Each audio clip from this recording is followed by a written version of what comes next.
சொர்க்கமும் நரகமும் வாக்குவாதம் செய்வதை பற்றி இந்த வீடியோவில் காணலாம். முஹம்மது நபி ஸல்லல்லாஹு அலைஹி வஸல்லம் அவர்கள் கூறினார்கள், நரகமும் சொர்க்கமும் வாக்குவாதம் செய்து கொண்டன.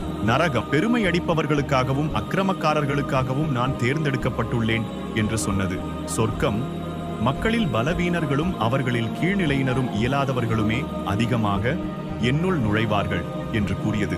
அப்போது அல்லாஹ் சொர்க்கத்திடம், நீ எனது பேரருள், உன் மூலமே என் அடியார்களில் நான் நாடிய சிலருக்கு அருள் புரிகிறேன் என்று கூறினான். நரகத்திடம், நீ எனது வேதனை, உன் மூலமே என் அடியார்களில் நான் நாடிய சிலருக்கு வேதனை கொடுக்கிறேன் என்று கூறினான். பிறகு அவ்விரண்டையும் நோக்கி, உங்களில் ஒவ்வொருவருக்கும் நிரம்பத் தரப்படும் என்று சொன்னான்.